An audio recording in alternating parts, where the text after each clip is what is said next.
Hai sahabat, sebelum kita mulai, peringatan spoiler depan. Hari ini, saya akan menjelaskan film thriller Korea 2013 berjudul Hide and Seek. Film ini menceritakan tentang penyesalan seorang pria terhadap saudara angkatnya. Ia berniat mencari keberadaan kakak angkatnya dan meminta maaf, tapi, alih-alih menyelesaikan penyesalannya, dia menemukan kehidupan keluarganya terancam. Cerita dimulai dengan seorang wanita bernama Eun Hee. Dia berjalan kembali ke apartemennya dari kantornya melalui daerah kumuh dekat apartemennya. Sambil menelepon pacarnya, dia dilecehkan oleh seorang pria mabuk. Tapi untungnya, dia berhasil lolos dan melanjutkan perjalanan pulang. Dia benar-benar marah. Sepanjang jalan, dia terus mengeluh kepada pacarnya tentang apartemennya yang jelek. Ketika dia naik lift apartemen, tiba-tiba seseorang dengan helm hitam masuk. Orang itu masuk ke dalam lift tetapi tidak menekan tombol lift. Eun Hee menekan tombol lift ke lantai apartemennya. Orang yang memakai helm keluar dari lift di lantai yang sama dengan Eun Hee. Dia berhenti di depan apartemen di samping apartemennya. Eun Hee melewati orang-orang itu dan menutup pintunya rapat-rapat. Dia menemukan jaket tak dikenal di depan komputernya. Marah, dia mengunjungi tetangganya dengan marah. Eun Hee yakin bahwa tetangganya diam-diam menyelinap ke apartemennya. Dia mengancam akan melapor ke polisi jika tetangganya menyelinap masuk lagi. Eun Hee menyalakan komputer dan memeriksa rekaman CCTV. Tapi, ketukan pintu tiba-tiba mengalihkan perhatiannya. Dia memeriksa sekitar tetapi tidak ada seorang pun di sana. Dia mengambil semprotan merica dan mendekat untuk memeriksanya dengan benar. Rupanya, suara itu dibuat oleh seorang gadis kecil. Eun Hee lupa bahwa dia meninggalkan apartemennya dengan pintu terbuka. Setelah memastikan tidak ada orang, Eun Hee kembali ke apartemennya dan terus memeriksa rekaman CCTV-nya. Dia kemudian menyadari bahwa ada seseorang yang menyelinap ke apartemennya saat dia memeriksa seseorang yang mengetuk pintu di luar, dan orang itu masih di dalam apartemennya, berdiri di tepi ruangan dengan batang baja penuh darah. Orang itu memukul kepalanya dan membunuhnya tanpa ada yang mengetahuinya. Rupanya, di tempat Eun Hee tinggal, ada cerita tentang penghuni liar yang bersembunyi di dalam apartemen seseorang dan diam di sana. Cerita melompat ke apartemen Seong-soo di mana dia tinggal bersama istri, putra, dan putrinya. Istrinya, Min Ji, sebelumnya tinggal di Amerika Serikat. Seong-soo memiliki penyakit misofobia kronis yang membuatnya takut pada sesuatu yang kotor. Ketika dia memeriksa kafenya, karyawannya melaporkan kepadanya bahwa seorang pria gila sedang duduk di trotoar di depan kafenya. Saat makan malam, Seong-soo mencoba membiasakan diri dengan meja yang berantakan. Istrinya mencoba membantunya tetapi dia menolak dan mengatakan bahwa dia baik-baik saja. Tidak lama kemudian, Seong-soo mendapat telepon dari seseorang yang menanyakan tentang seseorang bernama Seong-chul. Panggilan itu rupanya berasal dari pemilik apartemen Seong-chul. Pemilik Seong-chul mengatakan bahwa dia hilang. Ternyata Seong-chul adalah saudara tiri Seong-soo yang sangat dia benci. Dahulu kala, Seong-soo diadopsi oleh keluarga Seong-chul. Tapi, Seong-soo rupanya membencinya. Dia kehilangan kontak dengan saudaranya setelah orang tua mereka meninggal. Ia tidak pernah menceritakan apapun kepada kerabatnya, bahkan istrinya pun tidak tahu kalau Seong-soo memiliki saudara tiri. Keesokan harinya, Seong-soo dan keluarganya datang ke pemakaman orang tua tirinya. Dia juga menanyakan tentang Seong-chul kepada penjaga kuburan, yang membuat para penjaga cukup marah karena Seong-chul tidak pernah datang ke kuburan ini. Sebelumnya, pemilik rumah Seong-chul sudah memberitahu Seong-soo tentang alamat mereka. Jadi, dia mencoba mengunjungi apartemen Seong-chul. Di perjalanan, Min Ji bertanya tentang Seong-chul yang tidak pernah disebutkan dalam kehidupan mereka sebelumnya. Di depan apartemen Seong-chul, Seong-soo turun dari mobilnya dan meninggalkan istri dan anaknya di dalam mobil. Pemilik kemudian menjelaskan kepada Seong-soo bahwa Seong-chul telah tinggal di apartemen ini sejak 2 tahun lalu setelah keluar dari penjara. Ternyata, kasus orang hilang cukup banyak di apartemen ini. Banyak imigran gelap yang tinggal di apartemen ini. Karena biaya sewa yang murah, keamanan dan kebersihan tidak terjaga dengan baik di sana. Dewan kota berencana untuk menghancurkan seluruh kompleks apartemen dalam beberapa bulan ke depan. Setelah membuka unit apartemen Seong-chul, pemilik apartemen meninggalkan Seong-soo sendirian untuk mengambil semua barang milik saudara tirinya. Unit apartemen cukup berantakan. Seong-soo melihat sekeliling apartemen dan tidak menemukan siapapun di sana. Tapi, Seong-soo menemukan beberapa tampon di toilet yang membuatnya bertanya apakah kakaknya tinggal di sana bersama orang lain. Pemilik apartemen mengatakan bahwa dia tidak pernah melihat Seong-chul tinggal bersama orang lain. Ini menambah kebingungan Seong-soo karena dia menemukan tampon di kamar mandi saudaranya. Seong-soo mencoba bertanya ke lingkungan apartemen, tapi sepertinya mereka tidak mau membantunya dan merasa takut. Di depan setiap unit apartemen, Seong-soo menemukan simbol aneh segitiga, persegi, dan lingkaran. Setelah memeriksanya selama beberapa detik, dia menemukan bahwa simbol-simbol itu menunjukkan orang-orang yang tinggal di unit itu. Lingkaran melambangkan laki-laki, segitiga melambangkan perempuan, dan persegi melambangkan anak-anak. Tapi ada simbol V lain yang tidak diketahui di apartemen saudaranya. Di luar apartemen, Minji menelepon orang tuanya di Amerika Serikat. Dia memberitahu orang tuanya tentang saudara tiri Seongsu yang tidak pernah diberitahukan kepadanya sampai sekarang. Anaknya ingin bermain permainan di luar. Minji mengizinkannya, tetapi menyuruh mereka untuk tidak pergi terlalu jauh. Dia tiba-tiba merasakan tatapan aneh, kemudian menemukan orang asing menatapnya.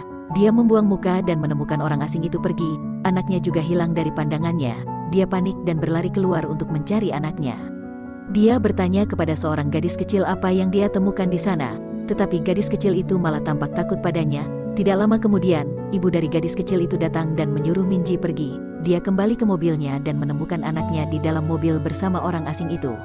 Seorang wanita dengan anaknya datang dan mencoba membantunya. Orang asing itu keluar dari mobil dan melarikan diri. Seongsu kembali dari apartemen saudara tirinya. Dia berterima kasih kepada wanita yang membantu mereka. Wanita bernama Jo-hee ini adalah ibu dari seorang putri. Keluarga Seongsu diundang ke apartemennya. Ini cukup besar. Jo-hee baru saja pindah ke unit apartemen ini. Sambil menyiapkan beberapa minuman, dia juga memberitahu mereka bahwa suaminya adalah orang Australia dan mereka berencana untuk pergi ke Australia suatu hari nanti. Dia kemudian bertanya pada Seongsu tentang alasan dia datang ke kompleks apartemen kumuh ini. Seongsu bercerita tentang saudara tirinya. Dia memberitahu Jo-hee tentang unit apartemen saudaranya, yang membuat Jo-hee kaget dan meminta mereka keluar dari rumahnya. Jo-hee memintanya untuk memberitahu Seong-chul agar berhenti mengintip putrinya. Istrinya sekali lagi bertanya tentang Seong-chul dan apa yang saudaranya lakukan sampai sekarang. Tapi Seongsu yang sepertinya tidak tahu jawabannya, menyuruhnya pulang dengan anaknya dulu.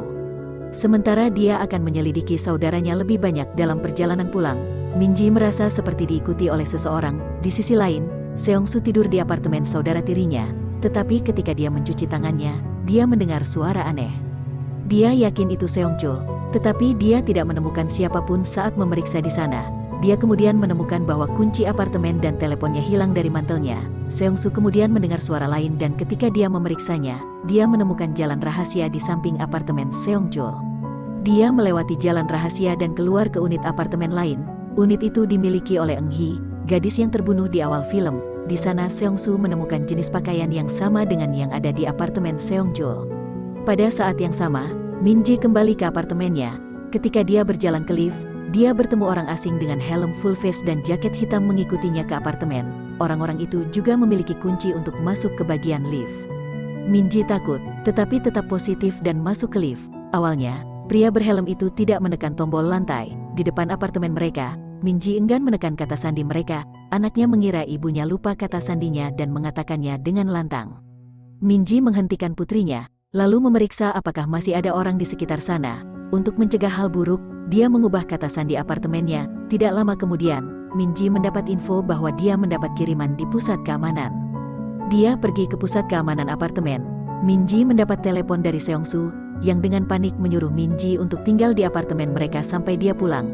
Dia kemudian mengakhiri panggilan. Minji kemudian baru menyadari bahwa paket yang dia dapatkan dari kantor keamanan itu kosong. Anak mereka kemudian memanggilnya dan mengatakan bahwa penjual yogurt ada di depan apartemen mereka. Anak itu ingin membuka pintu tetapi dicegah oleh Minji. Minji sekarang berlari ke apartemen mereka secepat mungkin untuk melindungi anak mereka. Orang di depan apartemennya juga mencoba menekan kata sandi. Yang salah karena Minji mengubahnya beberapa saat yang lalu. Minji tidak bisa menggunakan lift karena liftnya macet. Minji berlari menaiki tangga menuju unit mereka. Suara ketukan pintu sudah tidak terdengar lagi. Anaknya mendekati pintu, tetapi ketika dia mencoba mengintip keluar, tangan orang itu meraih kakinya dan mencoba menariknya keluar. Orang itu pergi saat Minji datang. Minji membuka pintu dan mendapati anaknya baik-baik saja. Tiba-tiba orang itu mencoba menyerangnya dari belakang menggunakan payung. Dia membela diri dan berteriak. Orang itu lolos ketika tetangganya keluar dan mencari apa yang terjadi. Ketika Seongsu kembali ke apartemen, dia menemukan banyak polisi di sekitarnya. Istrinya sebelum diserang dari rekaman CCTV, mereka menemukan orang itu mungkin Seong-chul, kakak tiri Seongsu yang sebelumnya dipenjara karena pelecehan seksual. Keesokan harinya, Seongsu kembali ke apartemen Seong-chul dengan tongkat golf. Dia tidak ingin diganggu lagi. Karena tidak menemukan hasil, dia kembali ke mobilnya dan mencoba mencari tahu dari barang-barang yang ditinggalkan saudaranya di apartemen. Saat itu, ia melihat seorang pria dengan helm full face melewati mobilnya. Dengan tongkat golf, dia mencoba mengikuti orang itu. Rupanya, orang itu tampaknya menyadari bahwa dia sedang diikuti dan melarikan diri. Seong-su mengejar pria itu ke kompleks apartemen. Ketika dia mencoba untuk beristirahat, seorang pria asing datang dan memukul Seong-su dengan keras. Seong-su berlari dan mereka bertarung di atap. Seong-su yang awalnya kalah bisa membalikkan keadaan dan membuat pria yang menyerangnya semakin terluka. Di sana pria itu menjelaskan siapa dirinya. Ternyata pria itu adalah pacar Eun Hee. Dia mengatakan bahwa Eun Hee kehilangan kontak dengannya beberapa minggu yang lalu. Dia berpikir bahwa Eun Hee berselingkuh dan meninggalkannya tidak lama kemudian. Dia menyadari bahwa seorang pria yang menggunakan helm sedang mengintip dari jendela. Dia mengejarnya dan melewati jalan rahasia. Sekarang pacar Eun Hee menyadari bahwa mereka berada di dalam unit apartemen Eun Hee. Seong-su kemudian memeriksa sekeliling dan menemukan seseorang bersembunyi di dalam lemari, yang merupakan mayat Eun Hee. Di tengah keterkejutannya, orang yang memakai helm mendatangi pacar Eun Hee dan menikamnya dari belakang. Orang itu juga mencoba menikam Seong-su, tetapi Seong-su mampu mengambil pisau dan bertarung dengan orang itu. Seong-su hampir membuka helm orang itu, tapi pisaunya ditarik kembali dan orang itu menusuk Seong-su dan hampir terbunuh. Seong-su mencoba melawan, kemudian dia melarikan diri dan meminta bantuan kepada anak-anak kecil yang dia temui beberapa hari yang lalu. Setelah memastikan pintunya terkunci, Seong-su memeriksa apakah ada jalan rahasia di sana. Untungnya, tidak ada jalan rahasia di sana. Putri Jo-hee membawa pertolongan pertama dan dia membersihkan lukanya. Seong-su kemudian bertanya tentang keberadaan Jo-hee kepada putrinya dan dia menjawab bahwa Jo-hee sedang bekerja. Putri Jo-hee kemudian mengambil ponsel Seong-su dari mantelnya. Ketika Seong-su ingin mengambil ponselnya, Putri Jo-hee tidak mau mengembalikannya dan mengatakan bahwa ponsel itu miliknya. Seong-su mengambil telepon dengan paksa. Putri Jo-hee menangis dan berteriak keras, mencoba menenangkannya. Dia mengatakan bahwa telepon itu miliknya dan dia hanya meminjamnya untuk sementara waktu. Seong-su kemudian membuka telepon, tetapi tidak memiliki baterai. Karena itu, dia meminta untuk meminjamkan telepon lain kepada anak itu. Gadis itu setuju dan dia datang ke kamarnya mengambil telepon lain. Diikuti oleh Seong-su, kamarnya cukup besar dengan banyak mainan dan barang-barang yang terlihat familiar bagi Seong-su. Tidak hanya itu, ada banyak ponsel di sana. Gadis itu berkata bahwa itu semua adalah ponselnya dan meminjamkan salah satunya kepada Seong-su. Setelah membuka telepon, dia menyadari bahwa itu adalah telepon lamanya yang hilang. Seong-su kemudian bertanya tentang bagaimana dia bisa mendapatkan telepon ini. Rupanya, dia mendapatkannya dari ibunya. Dia juga menunjukkan kepadanya apartemen baru mereka yang ternyata adalah apartemennya. Terkejut, dia tersandung dan jatuh. Kemudian dia melihat ke dalam lemari dan menemukan sesuatu yang aneh. Dia memeriksanya dan menemukan tubuh Seong-chul di dalam lemari. Jo-hee datang dari belakang dan memukul Seong-chul menggunakan tongkat baja dan mengambil semua barang yang tertinggal di sakunya. Rupanya, Jo-hee selalu membunuh orang yang memiliki apartemen dan tinggal di apartemen mereka. Tapi, jika kematian pemilik apartemen diketahui, maka mereka akan pindah ke rumah lain.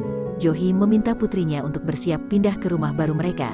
Di sisi lain, Min-ji dan anaknya sedang mempersiapkan diri untuk kembali ke Amerika Serikat. Min-ji menelepon Seong-su tapi dia tidak mendapat jawaban.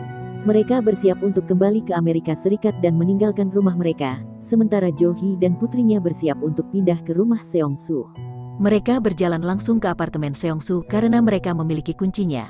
Sebelum Min-ji menyalakan mobil, dia mengetahui bahwa putrinya sakit. Min-ji lupa obat mereka, jadi dia meminta putranya untuk mengunci pintu dan tidak pergi kemanapun. Pada saat yang sama, Seong-su sebenarnya masih hidup. Dia berdiri dan pergi secepat mungkin. Min-ji datang ke rumah mereka, mengambil obat untuk putrinya, dan saat itu, Min-ji mendapat telepon dari Seong-su. Seong-su memberitahu Min-ji bahwa Jo-hee adalah biang keladi di balik semua tragedi ini. Seong-su kemudian meminta Min-ji untuk menelpon polisi dan tinggal bersama anaknya, tapi Min-ji malah menelpon telepon Seong-su, dan dia menemukan bahwa telepon berdering di dekatnya. Di dapur, dia menemukan barang yang sebelumnya tidak ada di sana. Jo-hee lalu memukul Min-ji menggunakan tongkat baja dari belakang. Jo-hee datang ke mobil dan meminta mereka keluar dari mobil.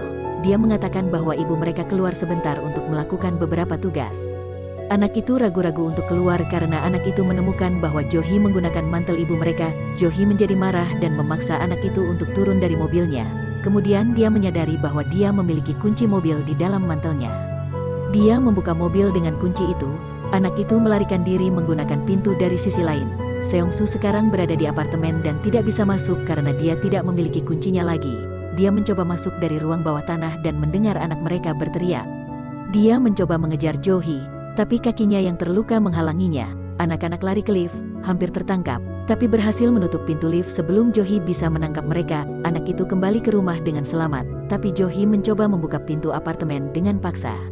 Anak itu menjadi lebih histeris ketika mereka menemukan ibu mereka bermandikan darah. Untungnya, Seong-su yang datang dan membukakan pintu. Jo-hee datang dari belakang dan mencoba memukulnya menggunakan batang baja.